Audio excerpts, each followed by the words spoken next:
ang Presidential Broadcast Service. Radyo Pilipinas. Radyo Publiko ng Bagong Pilipinas para sa Bagong Pilipino. Naghahatid ng mahahalagang balita at impormasyon na guugnay ng pamahalaan sa sambayanan.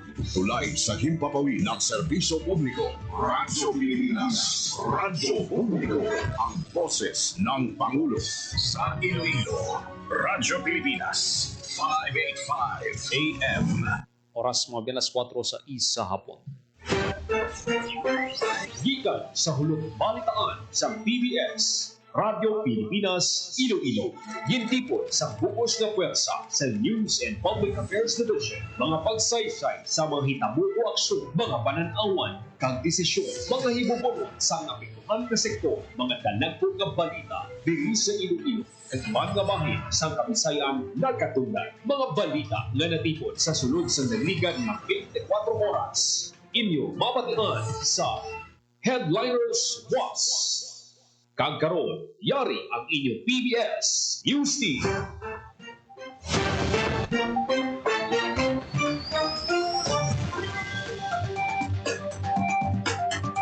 Mayong hapon, ini ang Headliners Box.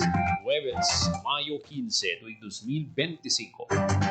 Pining inyo tag balita, Joseph Paul Noblesa Taros. Kagkaroon sa mga Pangulong Tinalan. The Philippines.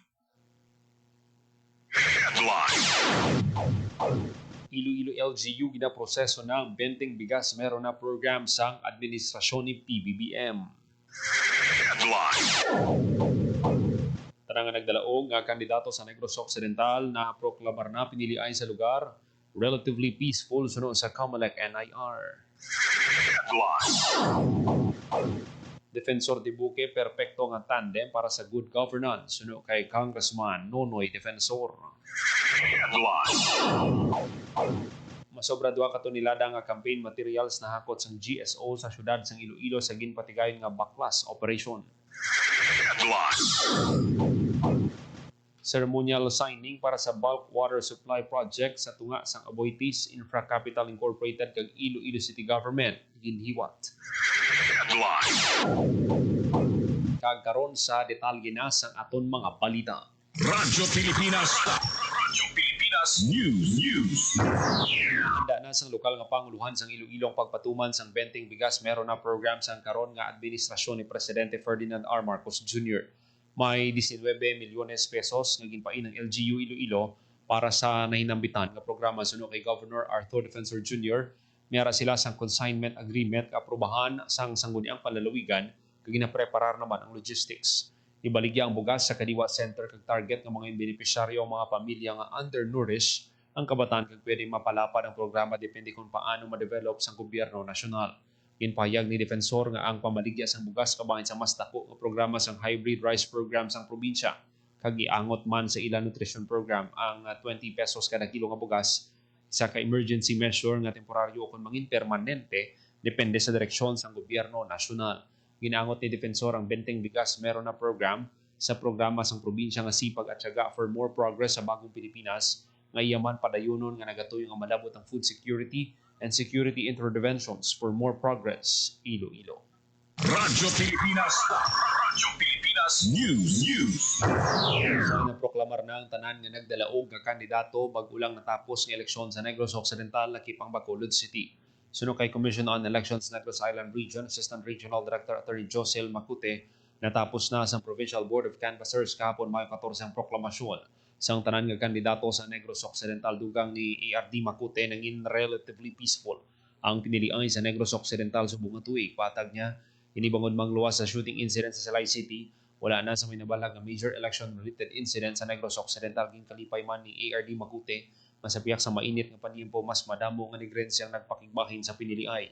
Sa datos ng COMELEC NIR nagdangat sa 1,369,632 o kan 83.22% ang nagboto sa Negros Occidental sang Lunes. Radyo Pilipinas. Radyo Pilipinas News. Nakakabig ni Iloilo 3rd District Representative Lawrence Nonoy Defensor nga perpekto ang tandem para sa good governance nanday Governor Arthur Defensor Jr. kag incoming Vice Governor Natalie Ann de Buque. Sino kay Congressman Nonoy Manami magpakigbagay sa isa kag isa sa Governor Toto kag Tibuki. Pariyo ang ilabisyon para sa probinsya sang Iloilo nga hindi lang pagtutukan ng probinsya kundi ipapanaogid sa kabaranggayan kag sa local government units ang mga proyekto kag serbisyo sang gobyerno probinsyal. Radyo Pilipinas. Radyo Pilipinas News. Sa ibang panaton nga balita, campaign materials nahakot sang o kung masobra duha ka tonelada nga campaign materials nahakot sang GSO sa syudad sang Iloilo sa ginpatigan nga backlash operation. Detalye sang balita sa report ni Janelle Baclain. Radyo Pilipinas. Radyo Pilipinas. Report. Naglabot sa masobra duha ka tonelada nga campaign material sa nahakot sa backlash team sa General Services Office ng Iloilo City kasunod sa ginihiwat na backlash operation.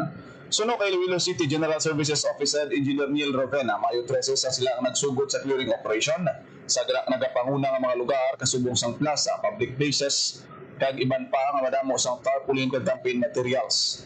Gindala naman sa recycling center sa Kalahunan dump site ang mga mapuslan para materyales sunod sa GSO. Dugang pa ni Engineer Ravena, may ginpahamtang nga collection point sa kada barangay sa diin pwede mahakot sa clearing team ang mga campaign materials. Ginengganyo man sa GSO mga political parties na magbulig sa clearing operation, bawat sila ang ginmanduan sa Comelec na voluntaryo nga kakson ang mga posters sang ila mga kandidato. Kalabanan sa mga papubliko nga lugar ang nahawanan na suno pa kay Ravena, kagang pribado na lang ang mga areas ang wala pa mahawanan. Para sa Bagong Pilipinas, Janelle Baclain, Radyo Pilipinas, Radyo Publiko. Radyo Pilipinas. Radyo Pilipinas News. Ceremonial signing para sa bulk water supply project sa tunga sang Aboitiz Infra Capital Incorporated kag Iloilo City Government ginhiwa. Detalye sang balita sa report ni Janelle Baclain. Radyo Pilipinas. Radyo Pilipinas. Report. Naghiwat sa ceremonial signing sa Iloilo City Hall Penthouse para sa bulk water supply project ng Iloilo City Government at Aboitiz Infra Capital Incorporated nga nagatuyo sa pagsabat sa problema sa kakulang sa supply sa potable water sa syudad sa Iloilo. Ginpangunahan ni Iloilo City Mayor Jerry Treñas kag Eduardo Alfred Aboitiz, Vice President sa Water Business and Infra Capital Incorporated ang pagpirma sa kasultanan matapos ini mapaidalom sa review sa Public-Private Partnership Council ng City Government. Suno ka Mayor Jerry Treñas, mga benepisyo sa dako ang pumuluyo sa idalom sa kasultanan sa diin mapasiguro nga maging bastante ang supply sa malimpyo na tubig.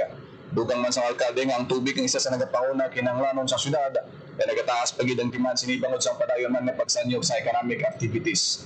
Ginpakigbahin man sa alkalde ang padayon ng kaso sa gastroenteritis sa pila ka barangay nga natudlo nagikan sa mahiko nga water sources bangod sa kakulang man sa makuhaan sa matinlo nga tubig. Kabahin man sa proseso na dalana nga ipaidalam sa deliberasyon ng kasultanan kay pagkatun-an sang sangguniang panlungsod. Ginpasalamatan naman Eduardo Alfred Aboitiz ang pagkahuman sa kasultanan kay nagalaom ini nga maging madinago ng katuyuan sang partnership. Para sa Bagong Pilipinas, Janelle Baclain, Radyo Pilipinas, Radyo Publiko. Radyo Pilipinas. Radyo Pilipinas News. Tani Iloilo City Mayor Jerry Treñas ang gina-construct nga Iloilo Central Market agod ibaloon ang development ng ongoing project. Sunod sa alkalde, nalipay gid siya nga lapit na lang mahuman ang merkado nga sarang makaakomodar sa masobra 300 ka mga salakyan sa parking area kag masulhay nga sitwasyon sa mga vendors. Makabig world class ang infrastruktura, meron sang elevator kag escalator para mas masulhay ang pagpaninda sa mga residente sa tiyon nga magbuksan ang proyekto sa nagahilapit nga pagbiya sini sa pwesto. Ginpahayag dugang sa alkalde nga ang pag-develop sang nagapanguna nga mga merkado sa syudad nga dali na lang mahuman ang isa kadako nga ligasiya nga igabilin sang Treñas Ganson administration. Radyo Pilipinas. Radyo Pilipinas News. Ili nga dako nga panghangkat sa pagpangisdang pagbaylo-baylo sang panahon kag ang iligal nga pangisda sunod kay Jero Labrador, 2025 Regional Fisher Folk Director, Bureau of Fisheries and Aquatic Resources 6, nga dako ang pagdubo sang produksyon sang isda bangod sang climate change. Ginsiling ni Labrador bangod sang pagbaylo-baylo sa panahon, ang season sa mga isda nagabaylo man sa lugar nga isaran kag hindi na makita sa bulan nga ginabantayan sa iligal nga pangisda padayon nga ginapabakod nilang monitoring sa kalalawran sa pagpanguna sang bantay dagat sa bulig sang lokal nga panguluhan kag stakeholders. Radyo Pilipinas. Radyo Pilipinas News. Kabig ni Jero Labrador, 2025 Regional Fisher Folk Director BFAR 6 kag Provincial Fisher Folk Representative Aklan MFAR-MC Chairperson Bugasong Antique ang mga mangisda nga moderno nga mga baganihan kag kay nagahatag ini sa pagkaon ng isda sa lamesa sa kada Pilipino. Ginsiling niya nga may mayor man nga kontribusyon ang mga mangingisda sa seguridad sa pagkaon sa pusod kag pagpasaka sa produksyon sang isda. Si Labrador ang 2025 Regional Fisherfolk Director sang B46 sa bilog nga bulan sang Mayo sa pagkilala sa iya bilang 2025 Regional Fisherfolk Director. Mangintingog siya kag magarepresentar sang sektor sa mangingisda sa mga aktibidad para sa pagsaulog sang Farmer and Fisherfolk Month subong nga bulan sang Mayo nga may tema Pilipino mangingisda buhay ng bagong bayani sa bagong Pilipinas. Radyo Pilipinas. Radyo Pilipinas News. Oras sa Radyo Pilipinas, alas 4:16 sa hapon. Dugang ang mga balita sa pagbalik sa Headliners Plus. Banta sa kalusugan na dala ng COVID-19 ay seryosong binabantayan. Pero huwag kalimutan ang ibang sakit na sanhin ng baha at pag-ulan. Dengue. Dahil sa pag-ulan, maraming mga areas na umiipon yung water. Leptospirosis dito sa Pilipinas, very common sa atin ang pagbaha. Ugaliing maging malinis sa katawan at malinis sa kapaligiran. Sa ganitong paraan, siguradong sakit ay maiiwasan. Hanapin natin yung mga breeding ground where insect repellent, baon tayo ng botan, or hintayin natin mawala yung baha. Ngayon, mas naguhugas yung mga tao, mas better yung hygiene. Tayo ang simula. Sa pagiging malinis at maingat, ating malalabanan mga sakit na hatid ng pabago-bagong pihit ng panahon. Isang paalala mula sa Radyo Pilipinas. One, two, Paatuhon, balikat ulo, kitapwetan, baywang at susus. Huwag mong itigan ang hindi sa'yo at maging disenteng tao. Pare, ang catcalling ay isang uri ng sexual harassment. Di biro ang sexual harassment at di nakakamacho ang pang-aabuso. Isang paalala mula sa Philippine Commission on Women at ng himpilang ito. Sana'y tiyakin ng mga magulang kung maipanganak akong malusog. Kumain si nanay na may sustansyang vitamin A panlaban sa infeksyon. Para din sa mata, balat, bumbunan at mga buto. Iron, pampabuhay ng dugo at muscles. Iodine, pang-iwas sa komplikasyon at pagiging abnormal. Importante din ang check-up kay doktor. Kasi healthy nanay, ganda buhay.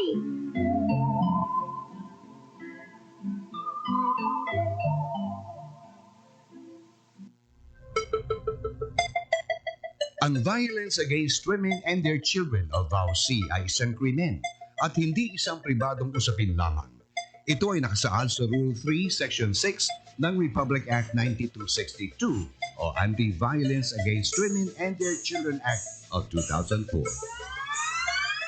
May obligasyon ako, ikaw, tayong lahat.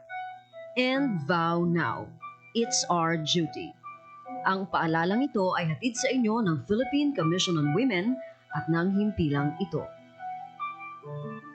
This is a public service announcement. Isang paalala mula sa National Telecommunications Commission, National Capital Region o NTC-NCR. Ang kanilang Oplan Contra Tax Scams. Oplan Contra Tax Scams. Binabalaan ng publiko na sakaling kayo ay makatanggap ng kakaibang text messages sa mga di kilalang numero o di kaya ay mga text messages na may kahina-hinalang mga link. Huwag pansinin, huwag pindutin, huwag i-click ang link. Huwag i-click ang link. Ipagbigay alam agad sa NTC website ntc.gov.ph o kaya'y sumulat sa kanilang email na contratextcam@gmail.com. Sa mga panahong ito, huwag padaya, maging wais na madla. Makibahagi sa Oplan Contra Text Scam. This is a public service announcement. Public service announcement From PBS, Presidential Broadcast Service at Radyo Pilipinas.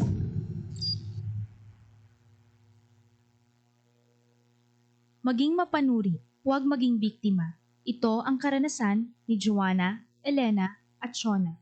Sinabi niya sa nanay ko, mabibigyan nila ako ng trabaho. Pwede niya daw akong gawing singer. Sa abroad daw. Doon ako pupunta para magtrabaho. Hindi niya sinabi yung trabaho ay sumayaw ng nakahubad. Kinulong ako kasama ng mga ibang babae at hindi pinakain. Umabot ako ng Singapore. Pinilit naman ako makipagtalik sa mga foreigners. Doon ako nabuntis. 15 years old lang ako noon. Dito sa Pilipinas, 100,000 na bata ay pinapasok sa sex trade. Ang child trafficking ay isang krimen. Mag-report sa Action Line 02-1343. Hindi mo kailangang makita ang mga mukha nila para maramdaman ang takot nila.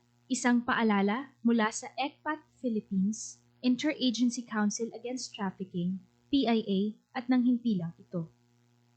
For 53 years, the people suffered from heartless communist terrorists who killed thousands and are killing thousands more. They destroyed families, our youth, and their dreams. There should be accountability for human rights abuses and ISL violations. Our people have had enough of this senseless violence. Thousands have already surrendered For genuine peace and development. Together, victory will be ours. Uy, ako ba yun? Kung tunay kang lalaki, ito ang alak para sa'yo. Ay, ako ba yun? Gusto mong pumuti? Ha? Ako ba yun? Hubad at duguan ang babaeng nakita sa madilim na eskinita. Hindi ako biktima, manika, produkto. Babae ako. At ako ang magpapasya para sa sarili ko. Ang mensaheng ito ay hatid sa inyo ng Philippine Broadcasting Service at ISIS International Manila.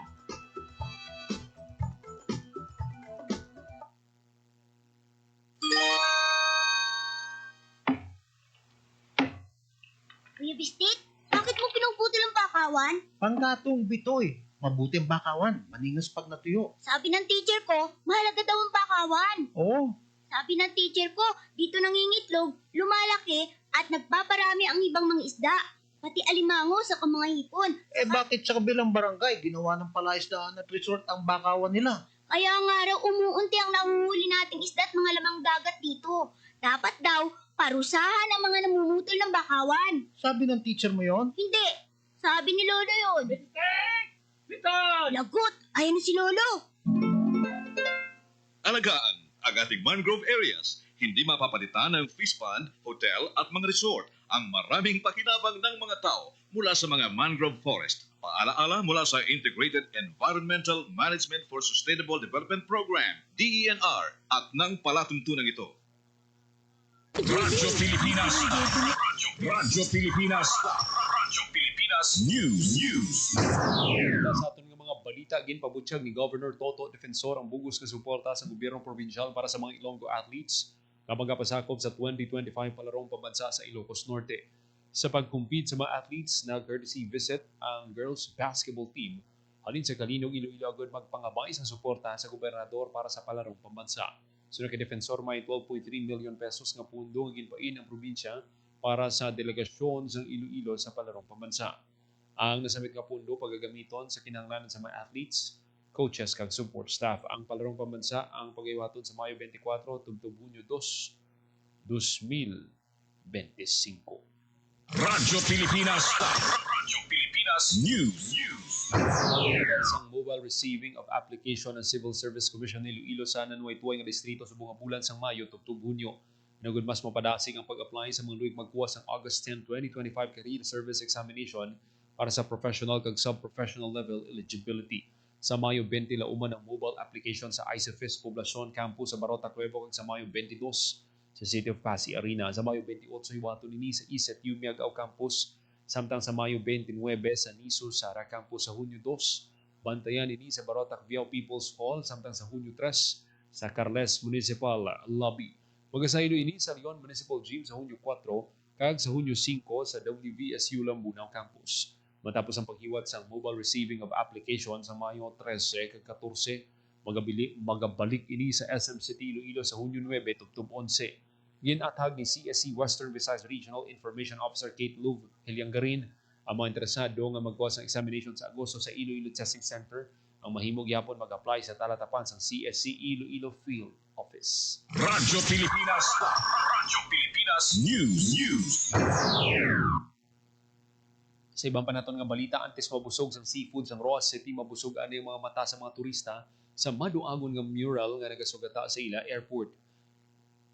Nagahatag duag kakabuhi sa arrival area sa Roa City Airport ang bag-o nga mural sa diin sa makita mga pinakasikat nga destinasyon pang turismo kag kultural nga palatandaan sa probinsya.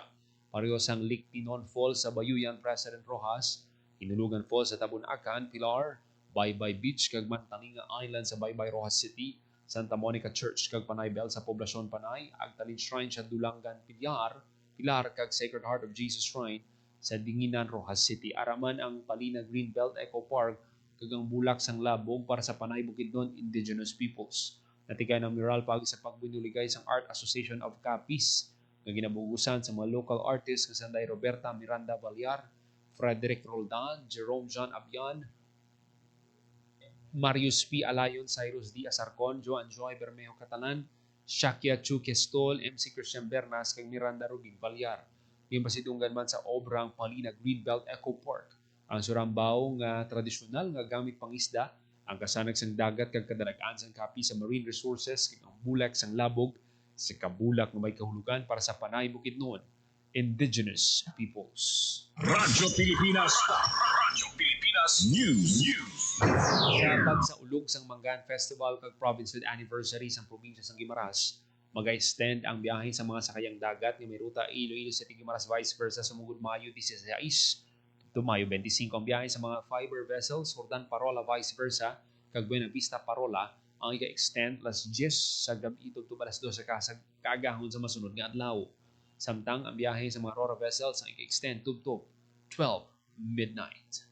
Radyo Pilipinas News.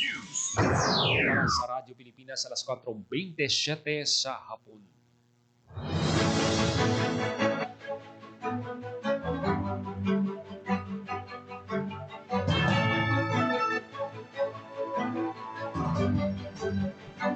Kagamento man natipon ng balita sa PBS Radio Pilipinas Iloilo News Team. Huwebes, Mayo 15, tuwing 2025. Para sa Bagong Pilipinas, Joseph Paul Noblesa, Tarosa, Radio Pilipinas, Radio Publiko. Radio Pilipinas. Radio Publiko. Radio Pilipinas. Radio Publiko.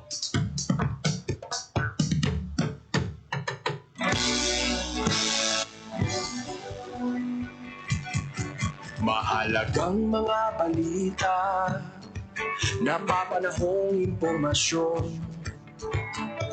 Kami ang inyong gabay, pag may bagyo at sakuna. Serbisyo ng gobyerno, kapag may nangangailangan. Mga proyekto ng Pangulo, damang-dama ang pagmamahal niya. Tulay ng mga hinaing, ang problema ng bayan ating lulutasin. Tulay sa himpapawid, tulay ng pagbabago.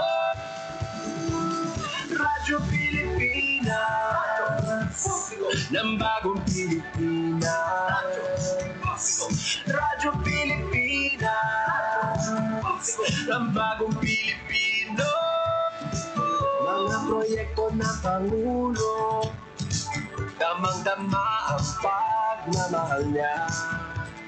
Radyo Pilipinas, ang boses ng Pangulo.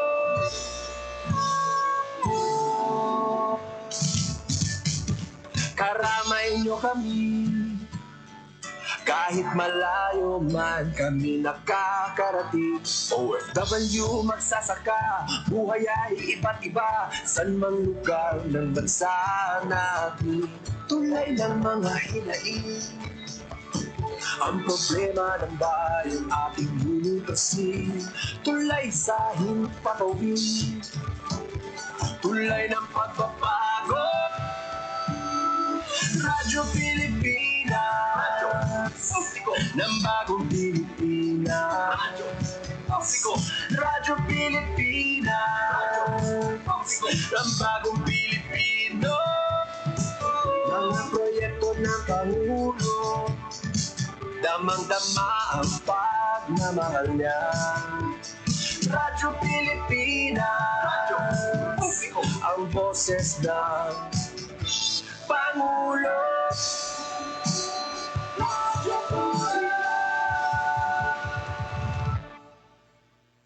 Radyo Pilipinas, Radyo publiko. Radyo Pilipinas.